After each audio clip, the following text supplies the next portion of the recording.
एक नम्बर प्रदेशको मात्रै भइसकेपछि त यो त ला ला थ्रेसोल्ड 18 मात्रै निर्वाचन आयोगले राष्ट्रिय पार्टी भनेको रहेछ, हेर्दाखेरि त क्षेत्रीय नै रहेछ नि भन्ने देखिन्थ्यो त। समानुपातिक अहिले हामीले चुनेकोले देशभर वाहवाही छैन। पूर्ण लिम्बूलाई मैले किन चुने? अब हामी तीनजना त जितिहाल्यौं, किन जित्यौं भन्ने कुरै भएन, जनताले जिताइदियो होइन। अब 4 जना हामीले छान्नु पर्ने थियो। 4 जना छान्नुमा अत्यन्तै धेरै सकस हामीलाई भयो है। सकस भयो भन्दाखेरि त्यो खालको दबाब जस्तो चाहिँ आएको थियो। मलाई त के सकस हुन्थ्यो र म त हाँसिरहेको छु सधैँ, मतलब पनि हुँदैन।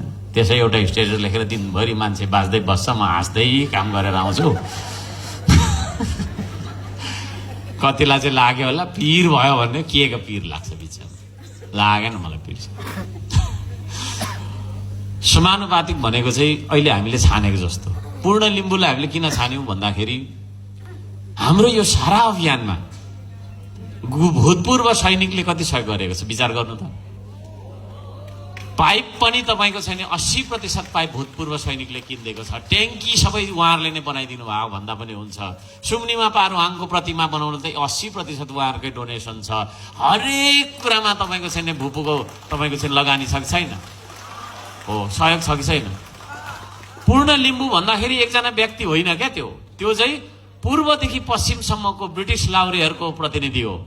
उहाँ भनेको पूर्वदेखि पश्चिमसम्मको भारतीय भूपूहरूको प्रतिनिधि हो।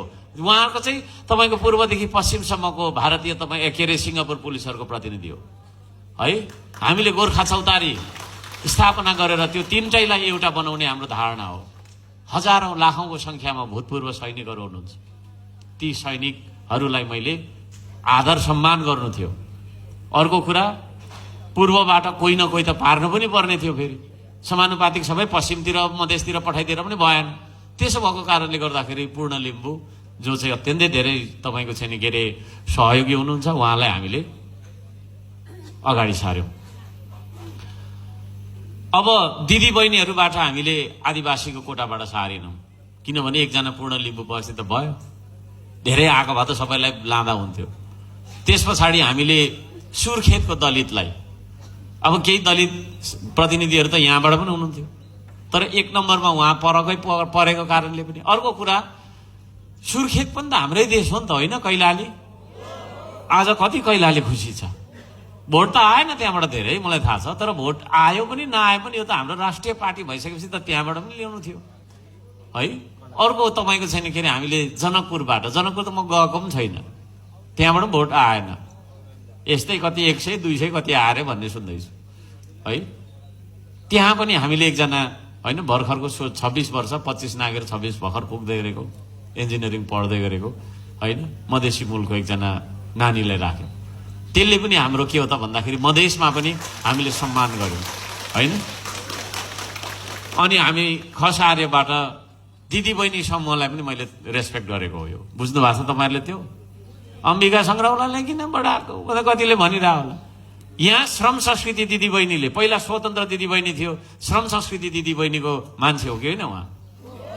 त्यसले गर्दाखेरि दिदी बहिनीलाई पनि मैले सम्मान गरेको छु र साथै खस आर्य भन्ने तपाईँको छैन के अरे होइन त्यो क्लस्टरलाई पनि सम्मान गरेको छु र उहाँलाई झापाबाट उहाँ तपाईँको छैन हुनुहुन्छ र झापालाई पनि एउटा सम्मान गरेको छ। यसरी पूर्व होइन तपाईँको छैन, अब पूर्वमा त हामी 3 जनामा आइहाल्यौँ आउनु त, तर समानुपातिकमा पनि पूर्वमा पनि मधेसमा पनि र पश्चिममा पनि हामीले पुऱ्याएर काम गरेको छ र यसलाई चाहिँ तपाईँहरू सबैजनाले तपाईँको छैन के अरे स्वीकार्नुपर्छ, ताली बजाएर धन्यवाद पनि दिनु।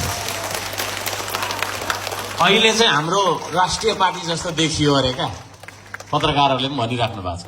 होइन भने त सबै मान्छे राई मात्रै, सबै मान्छे लिम्बू मात्रै, अनि सबै मान्छे त्यो अरुणदेखि यता होइन वारीको मात्रै होइन, अथवा चाहिँ नि के अरे 1 नम्बर प्रदेशको मात्रै भइसकेपछि त यो त ला ला थ्रेसोल्ड 18 मात्रै निर्वाचन आयोगले राष्ट्रिय पार्टी भनेको रहेछ, हेर्दाखेरि त क्षेत्रीय नै रहेछ नि भन्ने देखिन्थ्यो त। अब हामी छाती फुलाएर कैलाली टक्क जाँदाखेरि होइन त्यहाँ हाम्रो माननीयज्यूले के अरे स्वागत गर्दा राम्रो हुँदैन? मधेस पनि जान सक्यो नि त टक्कसँगले होइन, ट्याक्क पारेर जाँदाखेरि। नत्र भन्छ अनि कहाँ अनि कसरी जानु है? भयभरको सांसद उतै मात्रै। मलाई चाहिँ भन्नु सक्नुहुन्न थियो, त्यहाँ गएर कुरा काट्नुहुन्थ्यो। तर मेरो अगाडि त के भन्थ्यो र होइन, यो मान्छे रिसाउँछ भनेर। तर त्यहाँ जाने बित्तिकै हामीले गरेन नि, खालि हो त्यहाँ